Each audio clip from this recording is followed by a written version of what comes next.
Hello, I'm Solespawn, and this video is going to be expanding on the topic of mining. I did a video a month or so ago called How to Strip Mine Properly, and this video is also going to correct a few, misinformations that I did while making that video. So, sit back, relax, and watch this video to learn about mining. Incoming jump scare.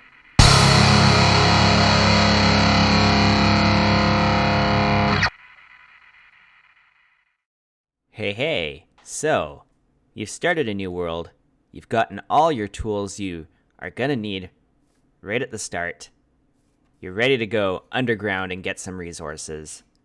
Well, there's a few ways you can go about doing this. The first way we're gonna talk about is just straightforward caving. And look at that, there's a cave over there. Let's go check that out. And here we are. We got ourselves a small cave here. The whole idea of caving is you just basically run through it. You put your torches down, keep it all lit up, and hope for the best. Look, there's some coal right there. We can grab that if we wanted to. This cave goes down a little bit more. And that's where it ends. Now, pros of caving, it's very minimal digging. Like, you can just follow the caves wherever they go, dig out the resources that you see, and if you hear something like mobs or water running over, like, past the cave wall, then you could just dig to that, and you can maybe find another cave. Who knows? The cons of caving. You are only limited to the resources you can see / the resources that you can't see in the caves that you dig over to, like in the spot that you heard the thing or whatever. Also, caves aren't guaranteed to go all the way down to diamond level. Like you saw in this cave, we basically just went a little bit down. Where's our Y coordinate here? We are only at Y56. So that's not very deep at all. Our next mining method is called branch mining. Now, this is that big topic one that everybody has an opinion on. They like to do things differently and stuff. What's more efficient? What's less efficient? Like, it's a big whole mess. But this is also the one where I knowingly mispronounced or mislabeled it. I called this strip mining. And as I may have mentioned some point in the video or whatever, not this video, maybe a different video, I use that term because that is what the vast majority of Minecraft players refer to this type of mining as. And I realized that in real life, this type of mining is called branch mining, and strip mining is a totally different thing. Strip mining, in real life, usually happens on the surface, and it's basically taking huge strips of land out. But in Minecraft, strip mining happens underground at diamond level, and it's basically the same thing. You take a huge chunk of land out, usually with a beacon. We'll get more into that later. We're focusing on branch mining right now. Now, branch mining is best done at diamond level, which is anywhere between Y0 and Y16. Though you probably won't get to Y0 because there's a whole bunch of bedrock in there. So, usually around Y5 to Y16 is where you want to be. The sweet spot is around Y10, Y11 because that's where you're most likely to find diamonds. Now, there's a couple ways you can go about getting down to bedrock. My preferred method is the staircase because you can expand upon it later. You can get like rails going up and everything and make it look really cool. And this is like your standard one right here. Maybe you want to get rid of like the blocks on the top here, make it like 3x1 little bits down so you don't hit your head. But the most efficient way to get down is right here. 2 blocks, digging straight down. You've got 2 blocks so that when you break some blocks, you're still standing on this block. And vice versa. That way, you completely avoid falling into lava or caves because you're going to see them before you fall into them. Now, let's get on down to bedrock. Bedrock, right here. So where's our feet? Our feet are at Y5. And yes, when you're standing like this, your Y coordinate is at your feet. I had a couple of comments telling me that Y is at your head. That is not the case. Maybe that's the case when you're doing that fancy like swimming animation mining thing in the 1x1 area, which we'll also talk about. But right now, when you're standing straight up like this, Y is at your feet. Now, where's my button? There's my button. We'll get on into the first style of branch mining, which is the 2x1. Now, 2x1, you're gonna like build like a little path like this, 2x1. And the branch part comes in when you start branching off like this. And you'll start just going as far as you want, you know. You'll just go and get all the resources. See, we got some iron right here. And then once you get bored of that tunnel, you'll pop off over here and just keep on doing it like this. Now, there's a couple different ways you can do this as well. My preferred method is to go 2 blocks over that way. There's no possible way I will miss blocks. I'll visualize this for you right now. Okay, so I've done a little visualization for you. Let me just put some blocks in there. Now, the first way I did it is the 2 spaces in between each tunnel way. This is my personal favorite spacing method right here, as there's like no place in between for blocks to hide. And there are ores like emerald, or I don't know, sometimes a little ore will get like trapped in here, like you'll have like little tail end of the ore, and then the rest of the ore is up here. This way almost completely prevents that from happening. You're always going to find the ores, especially if you start stacking your mines on top of each other. You're like little tunnels, which I'll show off later. Now, other people prefer doing like a 3 or more like space in between their tunnels, and this is fine. Don't get me wrong, this is fine. This is more efficient because you're digging less tunnels, therefore wasting less time. You're going to find ores a lot faster. But the reason why I don't like this is the same reason why I just explained I like this right here. I am an ore hoarder. I want to find all the ores possible. So therefore, if there's even a small chance that I'm going to miss something because of this space here, I don't want to do that. I want to do it this way. But if you like doing it this way, go for it. That's fine. Another way you can amp up your branch mining here is to extend the height of your tunnels. Now, yes, this is going to make it less efficient because you're digging more. However, you're going to uncover a lot more land because you got 1, 2, 3, 4, 5, 6, 7, 8, 9, 10 blocks per 1 block you travel that you're going to uncover, as opposed to the 1, 2, 3, 4, 5, 6 blocks that you uncover at this. Now, I'm not including the blocks that are in front here because you're just going to dig those out anyway, right? These are just blocks that you're potentially going to mine out if they're ores. Alright, so to visualize this nice and proper, what I'm going to talk about next here, layered mining, which there's probably some other kind of term for it, but I'm just going to call it layered mining because I'm losing my words already. Layered mining because you're basically layering these tunnels on top of each other.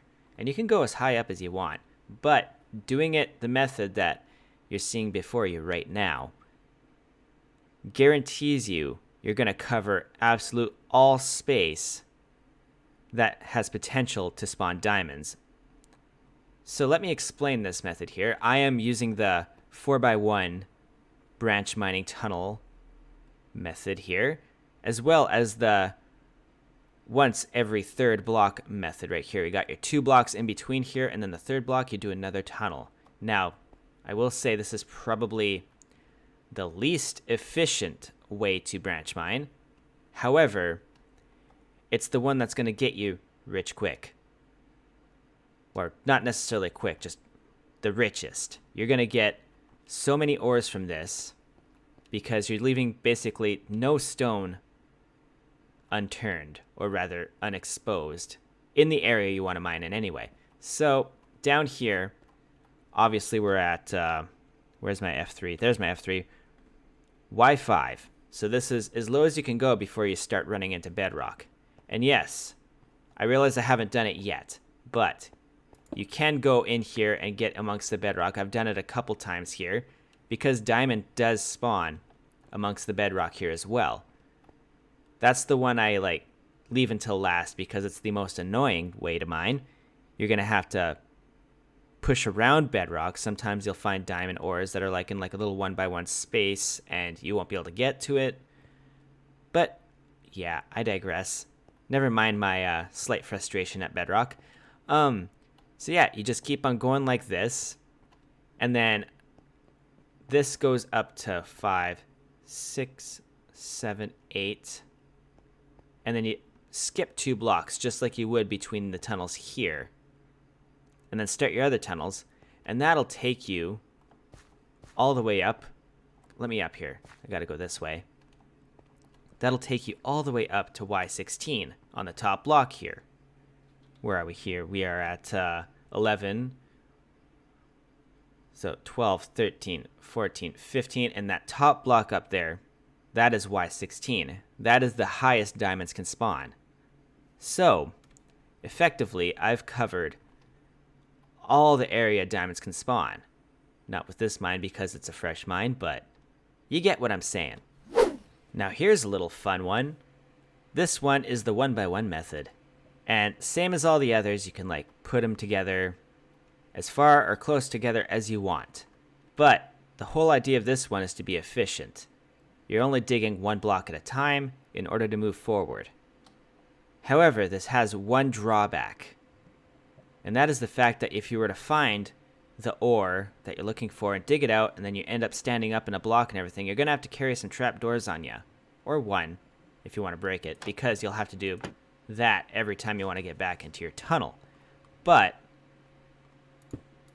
this is how you do it. Right here. Look how, well, you kind of move slow, too. So that, I guess that could be a drawback, too. But, see, look, we found an ore. Upside of this is no mobs are spawning in here, so you don't have to bring torches. Unless you want to light up the spot where you break all the ores. But, yeah, no mobs. Nice and fast-ish, because you're only digging 1 block. Yeah. Also, I forgot to mention that this video was not only inspired by the comments on my previous video that I did, and thank you for the support on that video, by the way. You guys are, like, freaking awesome. Awesome. There's also been a couple other people that inspired me to do this as well. My buddy Witchcraft over on the Voidcraft server put out a video explaining the more technical sides of like mining and stuff, all like the different numbers and stuff. He crunched a bunch of numbers, a lot of stuff that honestly went over my head a little bit, but it's awesome. Check out that video. It's really good. It's really good. And also a lot of other Voidcraft members too, like T Killjoy, Curious Crab, all that stuff. Like just talking with them inspired me to do better and perform better and edit better and all that stuff. So you're getting a much better quality video right now because I took my time in explaining things and editing and stuff. And yes, thank you very much. Also, check out my Soullands series, which we're in right now, which is the scene of this. And this brings us to our last method of branch mining, which is called poke mining. At least I believe it's called poke mining. I swear I know what I'm doing. But essentially, you just do your 2x1 tunnel like this. Do that as far as you want. And instead of doing a 2x2 tunnel going this way, you're just going to go like this as far as you can. And that's like 1, 2, 3, 4, 5 blocks that way. And then you move over again a couple blocks. Do it again. Do it again. Do it again. And yeah, this is by far the most efficient way to find diamonds, at least, because you're down at bedrock and you just have to dig this tunnel and you just poke, poke, poke, and then if you find diamonds, You just have to dig the rest of the blocks out to go get them, kind of thing. And you cover a lot of ground with this because you could just run over. So let's just do this right here. We go 1, 2, 3, 4, 5. That's as far as we can go. So 1, 2, 3, 4, 5. 2, 3, 4, 5. All right, so we'll do it on this side here. And say we're doing it here. Well, I guess you can't really see it. Where does it go? There we go. So we only left 1 block space in between us doing it this way. There's only 1 block space there. So this tunnel, skip over here to this tunnel. We've like pretty much effectively covered all this space with just 1 little poke. 1 little 1x1 tunnel right there. And that's really efficient if you're searching for a particular ore, in this case diamonds. However, my issue with this method is it leaves too much unmined. Like, it's really, as I keep on saying, it's really good for finding just diamonds. However, if you're an ore hoarder like me and just want to gather as much things as possible, this is the least efficient thing for that, because if you decide, hey, I want to get a bunch of stone or a bunch of andesite or whatever, you're going to have to come back and then dig this out anyway. But if you're looking for diamonds, this is the method for you. So we're on to actual strip mining, not branch mining. This is branch mining, what we've done right here. Strip mining is what we're about to do. So I've got ourselves a fully powered Haste 2 beacon right here. Haste 2. Excellent, that's what we got. And in my hands is an Efficiency 5 Unbreaking 3 pickaxe with Silk Touch, just because I just wanted it to feel real, you know? Now, we're going to hop on into survival mode. Bam. Now, take a look at this. Insta mining. Isn't it fun? Now, the whole idea of strip mining is to just go crazy. Mine out a complete huge area just like this, and eventually you're gonna find diamonds. Eventually. Don't forget to torch it up too, because mobs will spawn like crazy in here once you get it big enough. And there's some lava right there. That's another thing you should be worried about as well, is if you're going like this with a Haste 2 beacon, Efficiency 5 pickaxe, you're probably not going to be paying too much attention to the sounds around you. So lava will happen. Whoops. No, get back in there.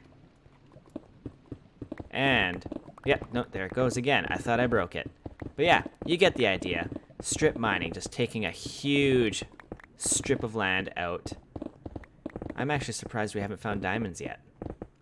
This is really weird. Where's the diamonds at? Hey, there we go. We got ourselves some diamonds right there. 1, 2, 3, 4, 5. 5 diamond ores. Look at that. All right, so the last mining method we're going to talk about today is the TNT method. I believe it was 1.14 this was introduced, where blocks blown up by TNT will have a 100% drop rate. So that means if I were to dig a hole right now, put some TNT in there, every single block that TNT blows up will drop itself. It will not get blown up, disappear, whatnot. So that means if you blow up a TNT right beside a diamond ore block, as long as it's not already broken, it will drop its little like floaty bit like that there, its little entity. So let's test this out. Right there. Kaboom. Look at that. Excellent. Oh, Stone Age. Sure. 2, 3. And again. Just make sure to pick up the blocks before you set off the TNT again. Now, it would seem that every 2 blocks is how you want to go with this. Just like that, we found some lava. Don't want the lava, but you get the idea. So, we just found this out right now because I haven't really played around with TNT that much. Every 2 blocks seems to be the place to put TNT when you're underground here in regular stone. So that way it doesn't blow up your floor there, and it gives you a fairly solid tunnel. 3x3 tunnel. Okay, so downsides of this method. Number 1, most important one, hello lightning. If you were to already set off TNT and you haven't picked up all the blocks that it's dropped, it has a chance of destroying those blocks, or rather making them disappear. So if you have like diamond ore floating here as an entity, and you set off TNT, you risk losing that diamond ore. The second drawback is TNT is fairly expensive to make if you don't have a creeper farm, or if you don't have a lot of sand. Like, it takes a lot of that stuff, especially if you're using it for mining. You're going to be using a lot of it, therefore a lot of gunpowder and a lot of sand. The third, and also very important drawback to this, is you might blow yourself up. Don't blow yourself up. That's bad. You don't want to die. You want to get the diamonds. The pro side of this, it's just frickin' cool. And that's it. That's all the methods of mining I can think of, and the best I can do at explaining them. I hope you enjoyed this video. If I missed something, please let me know in the comments down below. If I'm just an idiot and got something wrong again, let me know as well. But I'm fairly certain I got all the information correct this time. I got all the terms for things correct, I think. I'm not sure about that poke mining thing though. But yeah, thanks again. Thank you so much for watching. If you found this video helpful, please give it a like, comment, and if you want to see more, consider subscribing. I got a couple other series going on here. I don't just do Minecraft, but I do a lot of Minecraft. And I will see you next time. Oh, wait. Don't forget to check the links in the description. I've got Discord servers. If you do Discord, get on there. Come chat with me real time. Okay, bye.